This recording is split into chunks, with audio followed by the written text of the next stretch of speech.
Peoples party के chairman Bilawal Bhutto का BBC को इंटरव्यू। उन्होंने कहा कि नवाज शरीफ का फौजी क़यादत का नाम लेना इनका ज़ाती फैसला है। इंतज़ार है कि वो कब इस बारे में सबूत पेश करेंगे। इसी पर बात करने के लिए हमारे साथ मौजूद हैं एंकर पर्सन और सीनियर एनालिस्ट इमरान खान साहब। सर शुक्रिया आपके वक्त का। बताइएगा किस तरह से देख रहे हैं इस बयान को। पीडीएम की जो क़यादत है वो मुतफ़िक़ा बयानिए पर नज़र नहीं आ रही क्योंकि डिफरेंसेस शो किए हैं बिलावल भुट्टो ने। लेकिन हमने शुरू में बताया था, दो पॉलिटिकल पार्टीज के बारे में कहा था, ज्यादा जो बात हुई थी कि बिलावल भुट्टो जरदारी इसमें से निकल जाएंगे पीपल पार्टी, और एएनपी भी वक्त के साथ साथ इसमें से निकल जाएगी और वो इस बयानिए के साथ नहीं चल पाएंगे। अब आहिस्ता आहिस्ता वो चीजें सामने आ रही हैं। देखिए, बिलावल भुट्टो जरदारी को इसमें मिला क्या, सबसे बड़ा सवाल ये होना चाहिए। यहाँ पीपल पार्टी के अंदर एक तासुर बना है कि जो गिलगित बल्तिस्तान है वहां पे इनको हुकूमत बनाने दी जाएगी, और जिस खेल के बारे में मियां नवाज शरीफ साहब कहते हैं वो बार बार खेला जाता है, जिसके बारे में पीपल्स पार्टी भी कहती है बार बार खेला जाता है, वो खेल गिलगित बल्तिस्तान के इंतखाबात में एक दफा फिर खेला जा रहा है। और इस दफा क्योंकि वो खेल उनकी फेवर में जा रहा है पीपल्स पार्टी की, दे आर हैप्पी कि जनाब ठीक है, आप हमें यहाँ पे हुकूमत बनाने दें, तो जैसे आप कहते हैं वैसे बाकी 2-2.5 साल जो रह गए हैं वो भी हम गुजार लेंगे और हम उस तरह के हालात पैदा नहीं करेंगे जिस तरह के नवाज शरीफ कर रहे हैं। तो नवाज शरीफ अल्टीमेटली अकेले रह जाएंगे। और नाम लेने का क्या मतलब है, यानी मियां नवाज शरीफ साहब ने नाम लिए जिन लोगों के, तो क्या जनरल बाजवा, जनरल फैज ने किसी कागज पे साइन किए हुए हैं जो निकाल के नवाज शरीफ साहब लाएंगे और लाकर दिखा देंगे सबके सामने कि जनाब ये वो सिग्नेचर है जिसमें धांधली का कहा गया है, और ये वो सिग्नेचर और फुटेजेस, ऑडियोज और वीडियोज हैं जिसके अंदर इन्होंने ये बातें की हैं। ऐसा थोड़ी होता है, ये तो बच्चों वाली बात की है बिलावल भुट्टो जरदारी साहब ने। कोई अच्छा बहाना तलाश करना चाहिए था या खुलकर सामने आना चाहिए था। वो खुलकर सामने आते और ये कहते कि इस बयानिए के साथ मैं नहीं चल सकता। लेकिन फिलहाल क्योंकि गिलगित बल्तिस्तान में इलेक्शन उन्होंने जीतना है और एक दबाव भी उन्हें कायम रखना है, तो उन्होंने एक ऐसी बात की है जिसमें फौजी क़यादत के लिए भी रास्ता निकाला है और उनको भी बताया कि मैं आपके साथ हूँ और मैं बिल्कुल इमरान साहब, यानी आप ये कह रहे हैं कि एक इलेक्शन स्टंट है और इमेज बिल्डिंग अपनी बेहतर करने के लिए जरा कॉम्प्रोमाइज का रास्ता अपनाने की बात की है। हाँ, ऐसा ही है। आप बिल्कुल, आपने एग्जैक्टली वही बात की है जो मैं कहना चाह रहा था कि बिलावल भुट्टो जरदारी साहब ने विकेट के दोनों तरफ खेला अभी दोबारा। अब मियां नवाज शरीफ बेचारे कहाँ से सबूत लेकर आए? उनके पास सबूत आते तो वो अभी अमेरिकन से मिले हैं, वो बरतानवी लोगों से मिले हैं, वो वहां पे लंदन में बैठे हैं, वो सबूत निकालते और सबके सामने रख देते। जो फ्रस्ट्रेशन का लेवल है, उनका भाई जेल में है, भतीजा जेल में है, बेटी जाने वाली है, खुद इश्तिहारी हो गए, बच्चे दोनों इश्तिहारी हैं, जो बेटे उनके पास हैं, समझी भी इश्तिहारी है, तो इससे बुरे हालात तो नहीं हो सकते नून लीग के लिए। तो इमरान साहब, जो ये जो उनकी जानिब से कहा गया है कि मुतफ़िक़ा जो हमारा फैसला था वो ये था कि इस्टेब्लिशमेंट का लफ्ज़ इस्तेमाल किया जाएगा, लेकिन नवाज शरीफ ने बाद में क़यादत का नाम लेना शुरू कर दिया। तो आपको लगता है कि नवाज शरीफ ने ये पर्सनल कैपेसिटी में किया है या फिर इसके पीछे भी कोई कहानी हो सकती है? देखिए, अगर नवाज शरीफ साहब ये पीडीएम का मुश्तरका मुतालबा होता ना, पीडीएम बड़ी खुश हुई थी इस बात पे। पीपल्स पार्टी ने सबसे ज्यादा जश्न मनाया था जब नवाज शरीफ साहब ने जनरल बाजवा का और जनरल फैज का नाम लिया। वो इसलिए कि इनको ये लगा कि अब हमारे लिए रास्ते खुल जाएंगे कि डील करो, अब हमारे लिए रास्ते खुल जाएंगे कि अपनी बात मनवा लो, क्योंकि नवाज शरीफ उनको दीवार के साथ लगा रहा है और उनको किसी ना किसी की सपोर्ट चाहिए होगी। और पीडीएम में से हम एक ऐसी जमात है जिनके ऊपर झुकाव आएगा। आप गौर करें कि पीपल्स पार्टी को आजकल पीटीआई भी गाली नहीं दे रही, और उनके जो हालात, उनके केसेस, उनकी चीजें, उनकी इलेक्शन कैंपेन, उनको बहुत फैसिलिटेट किया जा रहा है। यहाँ बिलावल भुट्टो जरदारी गिलगित बल्तिस्तान में मौजूद हैं, उनकी कैंपेन आप एक तरह से ये समझ लें कि बाकायदा डिजाइन हो रही है और वो बड़े धड़ल्ले के साथ अपनी कैंपेन कर रहे हैं और दे आर श्योर इनफ कि वो यहाँ से ये गिलगित बल्तिस्तान में अपनी हुकूमत बनाएंगे। क्योंकि मेरी कमरुज़मान कायरा से अभी सुबह मुलाकात हुई, मैं यहीं पे हूँ गिलगित बल्तिस्तान में। यहाँ दो ही पॉलिटिकल पार्टीज के बीच में मुकाबला है, एक पीपल्स पार्टी है और एक पीटीआई है। अच्छा, अब इसके 3 सिनेरियोस बन सकते हैं, क्योंकि जितने साइड के एरियाज हैं गिलगित शहर को छोड़ के, वहां पे पीटीआई का बहुत जोर है और लोग हुकूमत को वोट डालना चाहते हैं ताकि उनको फायदा मिले। लेकिन दूसरी जानिब में कुछ इलाकों में पीपल्स पार्टी का बहुत जोर है और 2-3 सीटें पीएमएलएन और दूसरी जमातों के पास हैं।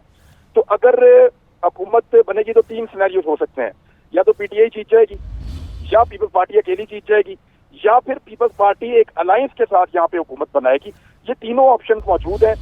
लेकिन इस वक्त जितना जबरदस्त रूम और जितना बड़ा फायदा पीपल्स पार्टी ने उठाया गिलगित बल्तिस्तान के इंतखाबात में, वो कोई और नहीं उठा पाया। इमरान साहब, आप चूँकि वहाँ पर मौजूद हैं, तो जो इमरान खान साहब की जानिब से ऐलान किया गया था कि अलग सूबा बनाया जाएगा गिलगित को, जिसको बिलावल भुट्टो अपने इसी इंटरव्यू में कह रहे हैं कि ये इंतखाबी धांधली है, तो उसका असर क्या पड़ रहा है इलेक्शन पर वहाँ पर? देखें, बिलावल भुट्टो जरदारी और उनके हामी भी यही कह रहे हैं। यहाँ पे हर कोई ये नए सूबे की बात कर रहा है। यहाँ मैं जिस आदमी से मिला हूँ वो सिर्फ इसी बात पे खुश है कि हमारा सूबा बनने जा रहा है। हर बंदा जो है वो छलांगे मार रहा है, उनको लगता है उनका हक मिलने जा रहा है। यहाँ बड़ी अच्छी डेवलपमेंट हुई है, यहाँ लोग एजुकेटेड हैं, समझदार हैं। आप यहाँ खवातीन से बात करें, मर्दों से करें, जिससे भी बात करें, उन लोगों को लगता है कि उनका हक उनको मिलने जा रहा है। वो इमरान खान के शुक्रगुजार है इस मामले के लिए, और बाकी पॉलिटिकल पार्टीज के भी। और सारी पार्टीज इस नारे को इस्तेमाल कर रही हैं। हालांकि ये काम इलेक्शन से पहले हो जाना था जी। लेकिन अगर ये काम इलेक्शन से पहले हो जाता तो इसका पॉलिटिकल फायदा पाकिस्तान तहरीक-ए-इंसाफ को मिलता और वो स्टेट जीत जाती। तो इसलिए बिलावल भुट्टो जरदारी साहब ने और दीगर क़यादतों ने आर्मी चीफ को ये कहा था कि ठीक है, हम इसकी हमायत करते हैं, लेकिन इंतखाबात के बाद आप ये ऐलान करें, क्योंकि इंतखाबात से पहले अगर आपने ये ऐलान किया तो इसका सियासी फायदा पीटीआई को होगा, तो हम ये नुकसान बर्दाश्त नहीं बिल्कुल। इमरान, नवाज शरीफ के बयानिए पे वापस आ जाते हैं, जो उनकी जानिब से बिलावल भुट्टो ने भी कहा कि क़यादत के नाम लेकर इल्ज़ामात लगाए गए हैं। आपको लगता है कि नून लीग की अपनी पार्टी और नवाज शरीफ के अपने सिपाही मुत्तफ़िक हैं उससे? क्योंकि एहसन इकबाल और दीगर रहनुमा पहले जो बयान देते रहे हैं वो इंडिकेट कर रहे हैं कि वो सॉफ्ट स्टांस ले रहे हैं, लेकिन नवाज शरीफ और मरीम का एक अलहदा विंग दिखाई दे रहा है हमें। मरीम नवाज शरीफ और परवेज रशीद, राणा सनाउल्लाह साहब और मरीम औरंगजेब और 2-3 और लोग हैं। ये वो लोग हैं जो इस बयानिए के साथ खड़े हैं। बाकी कोई भी समझदार आदमी नहीं खड़ा। हर एक को पता है कि ये नवाज शरीफ का जाती गुस्सा है। वो बहुत गुस्से में उनसे सवाल पूछा गया, वो बहुत गुस्से में उनसे जो है वो जवाब तलब किया गया, तो उनका गुस्सा झलक रहा है उनकी सारी पॉलिसी के अंदर। तो दैट्स व्हाई लोग बेवकूफ थोड़ी होते हैं, और बहुत लंबे अरसे के लिए उनको आप बेवकूफ बना भी नहीं सकते। यानी कि इमरान, तो ये party with in a party की सिचुएशन है, आप ये कह रहे हैं? देखिए, नवाज शरीफ की ग्रिप पार्टी पे बहुत मजबूत है, और नवाज शरीफ इस पार्टी के इतने लंबे अरसे से सरबराह है कि इस पार्टी के अंदर से नई गुंजाइश निकालना बहुत मुश्किल है, और जो गुंजाइश हो सकती थी वो जेल में पड़ी है। अब मामला ये है कि अगर कोई निकलना भी चाहे ना, तो सबसे पहली चीज को क्या देखता है? देखिए, पीएमएलएन का जो एक लीडर है ना, या एक एमएनए, एमपीए या कोई इनका कोई रहनुमा है, वो सबसे पहले वो याद करता है कि मुशर्रफ दौर में जब नवाज शरीफ साहब चले गए थे, तो जिन लोगों ने नवाज शरीफ साहब को छोड़ दिया था उस दौर में, वापस आने के बाद मियां साहब ने उन सबसे चुन चुन के बदले लिए थे जी। अब ये खौफ जो है ना, ये वाला खौफ, वो पार्टी के साथ जोड़े हुए हैं लोगों को, वरना मियां साहब पीछे मुड़ के देखें तो अकेले रह जाएं, जिस तरह का बयानिया उन्होंने उठाया हुआ है। यानी कि आप ये कह रहे हैं कि खौफ से लेकिन लॉयल्टी से वो साथ नहीं है। आगे बढ़ते हैं, जो मौलाना फजलुर रहमान की अगर बात कर ली जाए तो पीडीएम के सरबराह भी हैं, तो क्या लगता है कि बिलावल भुट्टो का जो ये बयान है कि वो डिस्टेंस कर रहे हैं अपने आप को नवाज शरीफ से, मौलाना सपोर्ट करेंगे इसको? नहीं, मौलाना फजलुर रहमान नहीं करेंगे जब तक उन्हें कुछ मिलेगा नहीं। मौलाना साहब बहुत गुस्से में है, वो तो पहले दिन से कर रहे हैं कि इमरान खान की मैं शक्ल नहीं देखना चाहता, निकालो इसको, ये कहाँ से आ गए। और मौलाना साहब को पहली दफा पार्लियामेंट से दूर किया गया मुकद्दस ऐवान से, जहाँ मौलाना साहब समझते थे कि उनकी वजह से बरकत है, तो मौलाना साहब को उससे बाहर निकाला गया। वो तो मौलाना साहब एक दिन सब्र नहीं कर सकते, उनके अंदर जो गुस्सा है वो नवाज शरीफ वाला गुस्सा है, और वो उस गुस्से का इजहार भी करते रहते हैं। तो मुझे ऐसा लगता है कि एंड में मौलाना फजलुर रहमान और नवाज शरीफ रह जाएंगे। और एक और चीज मैं आपको बताऊं, पीएमएलएन में क्या होगा ये भी आपको मैं अभी बता देता हूँ। पीएमएलएन के अंदर जो अंदरूनी दबाव बढ़ रहा है ना, मियां नवाज शरीफ बहुत समझदार आदमी है। जब अंदरूनी दबाव बहुत ज्यादा बढ़ जाएगा तो हुसैन नवाज कहेगा मेरी बात लिख लें और इसको रिकॉर्ड करके आपने बाद में चलाना है। बिल्कुल। जब पीएमएलएन के अंदर दबाव बहुत ज्यादा बढ़ जाएगा तो हुसैन नवाज का स्टेटमेंट आएगा अचानक कि मेरे अप्पू बहुत ज्यादा बीमार हो गए और अब वो पब्लिक के साथ बात नहीं कर सकते और कौम उनके लिए दुआएं करे, और फिर ये भी कहेंगे उनको कोरोना भी हो गया, और बहुत सारी उनके साथ चीजें जोड़ी जाएंगी मियां नवाज शरीफ के साथ। तो जब ये सिचुएशन बनेगा, नवाज शरीफ साहब ज्यादा बीमार होंगे तो वो खामोश हो जाएंगे, और उनकी खामोशी का फायदा उठाते हुए पीएमएलएन भी फजलुर रहमान के नीचे से सीढ़ी खींच लेगी और फजलुर रहमान साहब एहतजाज की दीवार पे अकेले लटके रह जाएंगे। ये बात आप मेरी लिख के रख लें। तो इमरान, अगर ये सूरत हाल है, अभी टेक ऑफ सिचुएशन है, 3 से 4 जलसे हुए हैं, अगर आगाज में ही इतना अंदरूनी खल्फशार है तो फिर फ्यूचर क्या है पीडीएम का? तो फ्यूचर कुछ भी नहीं है। ये एहतजाज पब्लिक के लिए था ही नहीं, ये आम आदमी के लिए था ही नहीं, आम आदमी का दुख और दर्द इसमें था ही नहीं। आप मुझे बताएं कि कोरोना वायरस के दौरान कोई जलसे जुलूस करता है, कोई रैलियां निकालता है, कोई लोगों के साथ ऐसी ज्यादती करता है? खुद तो मास्क पहन लिया, लोगों को दूर दूर खड़ा कर दिया, करीब भी किसी को नहीं आने दिया। आज जिस होटल में बिलावल है वो सोशल डिस्टेंस से मुलाकात करता है, लेकिन बाहर जब मैं निकला हूँ तो रश लगा हुआ था कारकुनों का, वो सारे जुड़ जुड़ के सोफों पे बैठे हुए थे। तो मुझे उनको देख के हैरत हुई कि ये क्या चल रहा है।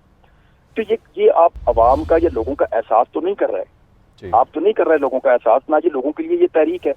अगर आपको लोगों का एहसास हो तो आप सोशल मीडिया पे उनसे खिताब करें, टीवी के ऊपर उनसे खिताब करें, उनको लोगों को कहें कि आप अपने घरों में रहें, हमें आपकी जान और आपकी जिंदगी अजीज है। महंगाई के ऊपर आपने बात करनी, पार्लियामान में जाए, शोर मचाए। आप जीना हराम कर दें हुकूमत ठीक है, का। कोरोना SOPs की भी यानी खिलाफ वर्जी की जा रही है। एक बार फिर से नाजरीन को बताएं कि पीपल्स पार्टी के चेयरमैन बिलावल भुट्टो जरदारी ने BBC को ये इंटरव्यू दिया और इसमें उन्होंने कहा कि नवाज शरीफ का फ़ौजी क़यादियत का नाम लेना इनका ज़ाती फ़ैसला है, इंतज़ार है कि वो कब इस बारे में सबूत पेश करेंगे। बिलावल भुट्टो की जानिब से ये बयान सामने आया है। एक बार फिर से बात करेंगे, senior anchor person Imran Khan हमारे साथ मौजूद हैं। इमरान, PDM के हवाले से, उसके फ्यूचर के हवाले से आप बात कर रहे थे, लेकिन अगर हुकूमत की बात कर ली जाए तो वो किस तरह से रिस्पॉन्ड कर रही होगी इस सिचुएशन को देखकर, जब बिलावल और नवाज शरीफ का बयानिया काफ़ी मुख्तलिफ दिखाई दे रहा है? हुकूमत एक्सपेक्ट कर रही थी इस बात को, दे वर एक्सपेक्टिंग कि ये ऐसा ही होगा। वजह यह है कि नवाज शरीफ ने जिस किस्म की चीजें शुरू की थी, पाकिस्तान की, भारत की, बांग्लादेश की, जहां पे किसी भी मुल्क की सियासत में इस तरह की चीजों की गुंजाइश नहीं है, ये हो नहीं सकता। यहाँ पे आप खित्ते की सूरत हाल देखें ना, नेक टू नेक खड़े हुए हैं। लाइन ऑफ कंट्रोल पे क्या सूरत हाल है, इंडिया की लाइन ऑफ एक्चुअल कंट्रोल पे क्या सूरत हाल है, आपके CPAC की क्या सूरत हाल है, जो जो जो जो पूरी दुनिया के बड़े बड़े लीडर्स हैं वो इस वक्त किस तरफ चल रहे हैं, कौन सी डेवलपमेंट्स हो रही हैं, पाकिस्तान की इंपॉर्टेंस क्या है। इस वक्त इस नौयत की लड़ाई जो आदमी छेड़ेगा वो सिर्फ जाती गुस्सा उतारेगा। मियाँ साहब का अपना एक जाती गुस्सा, देखें मैं आपको बता देता हूँ, जब इन्होंने मियाँ साहब ने हामिद करजई से मुलाकात की थी ना, जनवरी 11 या 12 जनवरी को 2020 में, और वो खिलाफ ज़ाब्ता इन्होंने की थी, जो ज़ाब्ता ये तय करके गए थे कि मैं किसी के साथ पॉलिटिकल मुलाकातें नहीं करूंगा, तो इन्होंने हामिद करजई से मुलाकात में कहा था कि अमेरिकन एस्टेब्लिशमेंट को आप जाकर मेरा पैगाम दें कि मियाँ नवाज शरीफ आपकी खिदमात आपके लिए सर अंजाम दे सकता है, जनरल बाजवा और इमरान खान आपको धोखा देंगे। अच्छा। और ये वो लोग हैं, हाँ, ये आपको धोखा देंगे, ये आपको कहेंगे कुछ और करेंगे कुछ। लिहाजा मेरे पास बहुत सारे न सिर्फ आपको बताने के लिए चीजें, आपके लिए बड़ी मददगार मालूमात हैं, बल्कि नवाज शरीफ एक बेहतर ऑप्शन हो सकता है। और जो खिदमत मैं आपकी कर सकता हूँ ये नहीं कर सकते, ना इमरान खान कर सकता है, ना जनरल बाजवा कर सकता है। ये बात नवाज शरीफ साहब ने हामिद करजई को कही, और उसके बाद बरतानवी और अमरीकी एस्टेब्लिशमेंट के लोग आकर मियाँ नवाज शरीफ से मिले खुफिया तौर पे, जिसके बारे में जब सवाल किया गया तो राणा सनाउल्लाह ने कहा उस दौर में कि मैं इसको डिनाई नहीं कर सकता। ये मार्च 2020 की बात है। राणा सनाउल्लाह ने खुद कहा था कि मैं ये डिनाई नहीं कर सकता कि नवाज शरीफ की बरतानवी और अमरीकी इंटेलिजेंस हुकाम के लोगों से मुलाकात हुई है। तो मियाँ नवाज शरीफ साहब ने ना सिर्फ उनको बहुत सारी चीजें पाकिस्तान के बारे में नेगेटिव बताई, बल्कि उनको यकीन दिलाया कि मैं आपकी बेहतर खिदमत कर सकता हूं। लेकिन अजीब बात यह है कि उन्होंने भी मियाँ नवाज शरीफ पे ट्रस्ट नहीं किया, उन्होंने मियाँ नवाज शरीफ पे एतबार नहीं किया, मियाँ नवाज शरीफ से इंफॉर्मेशन लेकर निकल गए और मियाँ नवाज शरीफ को अकेला छोड़ दिया। तो इमरान, ये काफ़ी बड़ा इंकशाफ है कि इस तरह से इंटरनेशनल एस्टेब्लिशमेंट को इनवाइट किया जा रहा है उनका बयानिया सुनने के लिए, तो गवर्नमेंट इसको टेकअप क्यों नहीं कर रही? पाकिस्तान की एस्टेब्लिशमेंट को लेकिन जनरल बाजवा ने क्यों ना बोल दिया? देखिए, सऊदी अरब का प्रेशर था, मियाँ नवाज शरीफ की बात बन रही थी। जनरल बाजवा की तरफ दोबारा जब नवाज शरीफ ने, जब उनको पता चल गया कि ना मुझे अमेरिका साथ दे रहा है, ना मुझे बरतानिया साथ दे रहा है, सऊदी अरब भी मुझे निकालने के बाद चुप है और पाकिस्तान के साथ उसके ताल्लुकात नॉर्मल हैं, तो इस बात के ऊपर मियाँ नवाज शरीफ साहब ने वापस जनरल बाजवा के साथ अंगेज होने का फैसला किया कि किसी तरह मुझे आर्मी जो है पाकिस्तान की दोबारा कोई NRO या इस तरह की चीज दे दे। तो मियाँ साहब ने अपने भाई को वापस भिजवाया, शहबाज शरीफ को। शहबाज शरीफ साहब ने बड़ी कोशिशें की और शहबाज शरीफ साहब मियाँ नवाज शरीफ साहब को मिसगाइड करते रहे, उनको ये कहते रहे कि बात बन रही है, बात बन रही है। तो मियाँ साहब ने फिर अपना एक साथी नुमाइंदा मरियम नवाज के मशवरे से, क्योंकि मरियम नवाज ने कहा था कि मुझे शहबाज शरीफ पे एतबार नहीं है जी, और नवाज शरीफ साहब को उन्होंने बताया कि मुझे शहबाज शरीफ पे एतबार नहीं है और अपना बंदा भेजना चाहिए, जिसपे उन्होंने फिर मोहम्मद जुबैर को आर्मी चीफ से मुलाकात के लिए भेजा। मोहम्मद जुबैर ने आर्मी चीफ से जो 2 मुलाकातें की, तो उन्होंने आके इनको रिपोर्ट किया कि बिल्कुल क्लियर बता दूं कि पाकिस्तान की फौज, उनको आपके बारे में सब कुछ पता है कि आप किस किस से मिलते रहे और क्या क्या करते रहे, लिहाजा वो आपको कोई सपोर्ट देने के लिए तैयार नहीं है, ना वो आपको कोई NRO आप मिलेगा। मामला सादा है, आप वो साफ साफ कह रहे हैं कि अपने कानूनी मामला को आप अदालतों में ले जाएं और अपने जो सियासी मामला है उसको पार्लियामेंट में ले जाएं। तो मियाँ नवाज शरीफ साहब ने फिर उनको पता चल गया कि ना बैनुल अक़वामी सतह पे और ना कौमी सतह पे कोई भी मुझे घास नहीं डाल रहा, तो फिर उन्होंने गुस्सा उतारना शुरू किया कि मैं एग्रेसिव पॉलिसी जो है। इमरान, अगर इस लेवल की मुलाकातें उनकी जानिब से की गई हैं तो जो इल्ज़ाम लगता रहा है कि वो सिक्योरिटी थ्रेट हैं, जिस पर तनकीद भी होती है कि सियासतदानों पर ये इल्ज़ाम नहीं लगाना चाहिए, उसमें फिर कुछ वजन देख रहे हैं आप? क्यों नहीं लगाना चाहिए? कई फौजी ऐसे रहे हैं जो सिक्योरिटी थ्रेट रहे हैं, उउनको निकाला गया, उनको सजाएं दी गई हैं, और उनको ना सिर्फ निकाल के सजाएं दी गई हैं, वो यहाँ पे पाकिस्तान की फौज के अंदर ऐसे बंदे नहीं थे, तो फौज ने उनको सजाएं नहीं दी, उनकी तस्वीरें नहीं दिखाई, ये नहीं बताया कि ये राज लेकर जा रहे थे, इन्होंने इंडिया के साथ या किसी और दुश्मन मुल्क के साथ मालूमात शेयर की हैं। और कई ऐसे फौजी नहीं है जिनसे करप्शन के पैसे निकलवाए उन्होंने, कई ऐसे नहीं है जिनको उन्होंने कोर्ट मार्शल किया। तो जब उनको किया तो फिर इनका भी बताएं। देखें, कोई भी आदमी जाती मफाद के लिए या अपनी जात के लिए इस लेवल तक आगे नहीं जाता कि वो अपने मुल्क को डैमेज करते। लेकिन अनफॉर्चुनेटली मियां नवाज शरीफ साहब बीमार हैं और बीमार होने की वजह से उनकी फ्रस्ट्रेशन बढ़ रही है और उस फ्रस्ट्रेशन के अंदर और इमरान खान की मुखालफत में वो हर उस लेवल तक जा रहे हैं जहाँ जाना चाहिए। ठीक है इमरान, आप साथ मौजूद रहिए। नून लीग का मौक़िफ़ भी ले लेते हैं। नून लीग के रहनुमा मोहम्मद ज़ुबैर उमर साहब ने हमें ज्वाइन किया है। ज़ुबैर साहब बताइएगा, बिलावल भुट्टो ने जो बयान दिया है कि पीडीएम की तश्कील के वक्त किसी एक इदारे का नाम ना लेने पर बात हुई थी, तो क्या समझा जाए फिर कि पीपल्स पार्टी और नून लीग का जो बयानिया है उसमें अलहदगी है, अलग है वो?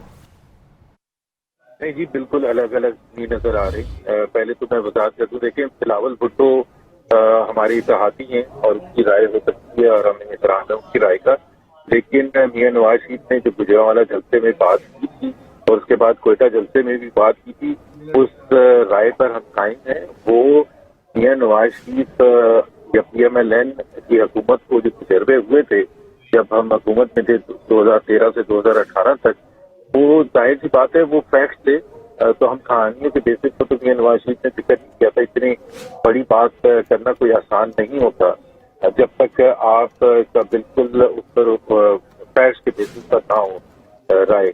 और दूसरी चीज ये है कि जो तजर्बे हमें हुए थे वो ये बताना जरूरी है कौम को, क्योंकि अगर पास्ट में उसकी वजह से सिविलियन बालादस्ती को नुकसान हुआ था, जिसको सब मानते हैं, तो आइंदा ऐसी चीज नहीं होनी चाहिए। लेकिन अगर मियां नवाज शरीफ आज चुप करके बैठ जाएं और कौम को पता भी न चले, तो फिर सबसे ज्यादा जो है पाकिस्तान के आइन की खिलाफवर्जी होगी और हम वो कौम को नहीं बता सकेंगे वो तजर्बे जो PMLN के साथ हुए हैं। तो हमारी बिल्कुल ये बिलावल के लिए जो भी उन्होंने राय दी है वो एहतराम के साथ हम उससे डिसएग्री करते हैं। जिस तरह से बिलावल भुट्टो या पीपल्स पार्टी अपनी राय देती है, सिंध में उनकी हुकूमत है, उसके जो तजर्बे होते हैं, जिस तरह कराची में जो इंसिडेंट हुआ था जब मरियम नवाज साहिबा वहां गई थी, बिलावल ने बरबला उसका इजहार किया था और तनकीद का निशाना बनाया था और चीफ ऑफ आर्मी स्टाफ से कहा था कि वो तहकीक करें। तो वो उनके तजर्बे में जो आया था, जिस तरह से पुलिस की तस्दीक की, तो हम तो वो एंडोर्समेंट ही समझते हैं। ठीक है, यानी कि आप डिफरेंसेस के हवाले से बात कर रहे हैं कि आप अग्री नहीं करते बिलावल के बयान से। आपने कीमती वक्त दिया, आपका बहुत शुक्रिया। इमरान, आपने गुफ्तगू सुनी ज़ुबैर साहब की, वो ये कह रहे हैं कि बगैर सबूत के ऐसी बात हम नहीं कर सकते, तो इसको हम इस्टेब्लिश कर सकते हैं इस बयानिए को। मेरे दोस्त, मैं यही पूछना चाह रहा था, आपको ये पूछना चाहिए था कि सर बिलावल कह रहे हैं कि वो सबूत कौन से हैं जो मियां नवाज शरीफ सामने लाएंगे। आपने PDM को वो सबूत दिखाए नहीं। अगर कोई सबूत आपके पास हैं तो आप एक इत्तेहाद बना के जो है वो एस्टेब्लिशमेंट के खिलाफ जो है एक महाज आपने खड़ा कर दिया है। हाउ इज इट पॉसिबल कि PDM ने आपसे पूछा ना हो कि मियां साहब वो कौन से सबूत हैं? और अगर कोई सबूत हैं तो वो अब आप ब्लैकमेलिंग करने के लिए आपने रखे हुए हैं कि जनाब मैं फौज को डराऊंगा और फौज को कहूंगा मेरे पास सबूत हैं, अदरवाइज मैं आपकी ये सारी चीजें पब्लिक कर दूंगा। अब ये तो फिर once again it's a blackmailing. ये तो पॉलिटिकल ब्लैकमेलिंग है।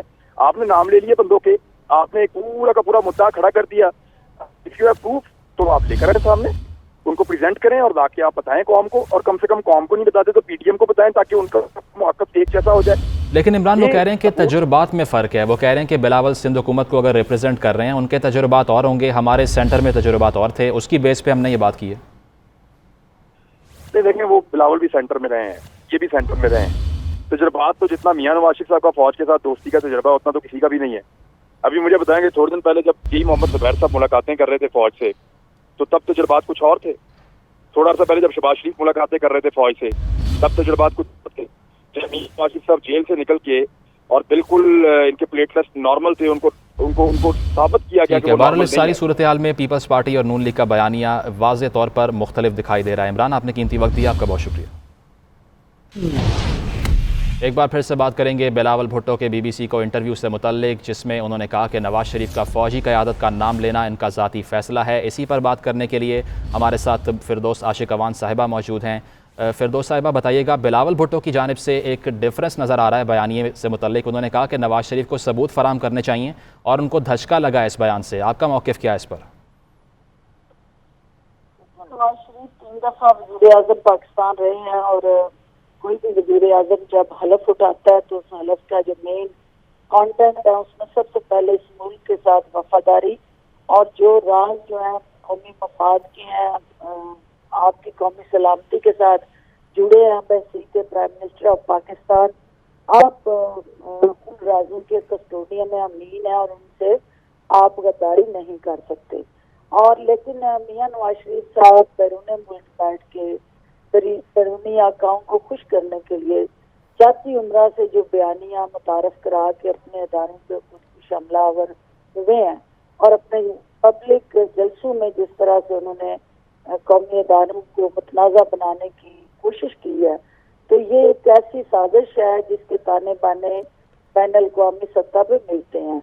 अब देखना यह है कि जो पाकिस्तान के वफाद की अलामत जमाते हैं, जो अवाम के हकूक़ की जिम्मेदार हैं और जिन्होंने इस मुल्क में जमहूरियत और कौमी सलामती को इंश्योर करने के लिए कुर्बानियाँ दी हैं, जानें निछावर की हैं, वो मियां नवाज शरीफ के ज़ाती एजेंडे बयानी और मफाद के साथ खड़ी होती हैं और या पाकिस्तान के कौमी मफाद के साथ खड़ी होती है। तो बिलावल भुट्टो साहब के लिए ये नया तजर्बा है क्योंकि उनकी वालिदा मोहतरमा और उनके वालिद मोहतरम तो नवाज शरीफ की ये तमाम पैंतरे देख चुके हैं, पहचान चुके हैं, लेकिन उनके लिए ये पहला झटका है और यकीनन ये 11 KB का झटका है कि भाई नवाज शरीफ के कॉल और फेल में तजाद जो उन्होंने देखा, कहा कुछ, किया कुछ। तो इस तरह के कई झटके नवाज शरीफ जो है वो लगाते रहेंगे क्योंकि उनकी सियासत का महवर और मरकज जो है वो जाती मफाद है और इक़्तिदार का दर्द उन्हें बाहर जो है सता रहा है और वो मुल्क को इस लेवल पे, इस नहज पे ले जाना चाहते हैं कि कोई भी अदारा जो है ज़्यादाना पाकिस्तान में काम ना करे और अदारे कमज़ोर होंगे तो नवाज शरीफ जैसी शख्सियत जो है वो अपने आप को मजबूत करने के जो ज़ाती ख्वाहिश हैं उससे कार फरमा है। तो हम ये चाहेंगे कि बिलावल भुट्टो साहब या उसके सबूत लेके पब्लिक करें, कौम के सामने लाएं, या अपने आप को फिलफौर इस ज़ाती मफादाती एजेंडे से डिसोसिएट करके आवाम के साथ खड़े हों। फिर दोस्त साहिबा, उन्होंने डिफरेंस का इजहार तो कर दिया है, तो क्या लगता है कि फिर PDM का मुस्तकबिल क्या होगा? अभी टेक ऑफ स्टेज पर थी ये तमाम तर तहरीक, तो आगे जाकर क्या देख रही हैं फिर आप? ये दरारें पड़ेंगी और अल्टीमेटली इस तहरीक का मुस्तकबिल भी तारीख होगा और अल्टीमेटली ये नवाज शरीफ साहब ने जो अपनी ज़ात के लिए स्टेज सजाया है, स्टेज के ऊपर बैठे अफराद को ये समझ आ जाएगी कि कंधे उनके हैं और जिन बंदूकों का रुख उन्होंने इदारों की तरफ किया हुआ है उसके पीछे मफाद किसी और का है। तो जो समझदार लोग हैं वो अल्टीमेटली उनकी जमात में हूँ या जमात से बाहर हूँ, वो अपने आप को इनसे डिसोसिएट फिर दोस्त साहिबा, लेकिन मौलाना फजलुर रहमान की अगर बात कर ली जाए तो वो सपोर्ट करते रहे हैं नवाज शरीफ के बयानिए को, तो अब भी गालिबन इसी बयानिए के साथ खड़े हैं, तो क्या लगता है कि वो फिर मुश्किलात क्रिएट कर सकते हैं? देखिए, फजलुर रहमान साहब भी आपको पता है कि वहाँ पे इक़्तिदार से महरूमी जो है मुसलसल उन्हें बेचैन किए हुए है।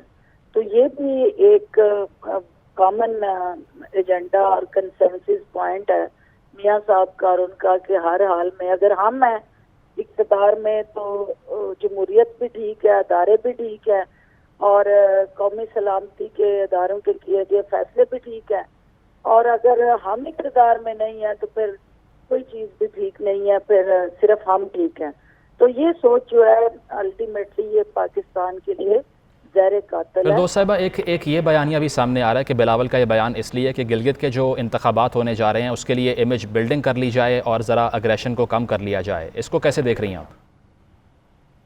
देखिए, कोई भी मुहिब्बे वतन पाकिस्तानी कभी भी नहीं चाहेगा कि उसके लीडरशिप जो है वो अंदरूनी मुल्क को या बैरूनी मुल्क को वो अपने मुल्क के अफवाज को मुतनाज़ा बना के, इदारों को मुतनाज़ा बना के सियासी मफाद हासिल करने की कोशिश करें।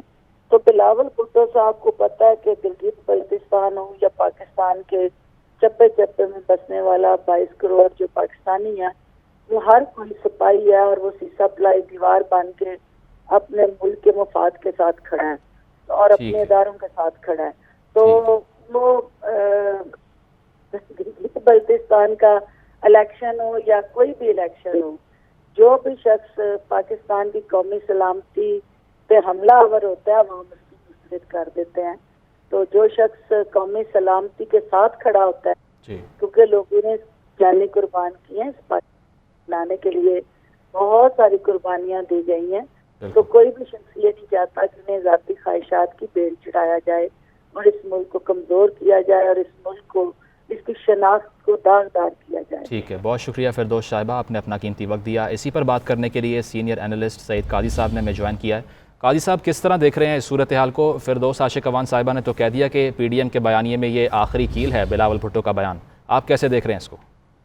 ख्याल में ये एक उनकी पॉलिसी स्टेटमेंट समझ लें, वो डिस्कस कर रहे हैं जो एक अनसस्टेनेबल एक बयानिया है इस वक्त, खास तौर पे शरीफ फैमिली का, वो उससे अपना दूर करके उन्होंने एक मौक़िफ़ दे दिया है। और इससे आपको ये भी अंदाज़ा हो जाएगा कि PDM जो है उसका क्या मुस्तकबिल है, क्योंकि सेकंड मेन स्ट्रीम पार्टी है। उन्होंने ये जो कहा है उससे इसका मतलब बड़ा वाज़ेह है। तो मेरे ख्याल में वैसे ये सस्टेनेबल नहीं है। मुझे तो कितने लोग अभी नून लीग के अंदर होंगे जो क्या सोच रहे होंगे, इसका भी इससे आप अंदाज़ा लगा सकते हैं। क्योंकि बहरहाल कोई भी मुल्क हो वहाँ पे, और जो आज की मौजूदा सूरत हाल है, इसमें हम क्या कह सकते हैं कि क्या इस वक्त अमेरिकी इलेक्शन में उसकी जो है, मैं इसको सपोर्ट नहीं कर रहा, मैं एक जो वाकयात है, जो वाकया है, जो हकीकत है वो बयान कर रहा हूँ कि क्या अमेरिकी एस्टेब्लिशमींट बेगाना है इस वक्त जो वहाँ पे एक नेल बाइटिंग इलेक्शन चल रहा है। तो इस रियासत में या जो जदीद सरमादाराना रियासत है, इसमें इदारों का एक अपना रोल उन्होंने इदारों का रोल है, और उनका जो रोल है उससे मुतल्लिक बिलावल भुट्टो ने भी अपना मौक़िफ़ वाज़ेह कर दिया। आपने कीमती वक्त दिया, आपका बहुत शुक्रिया।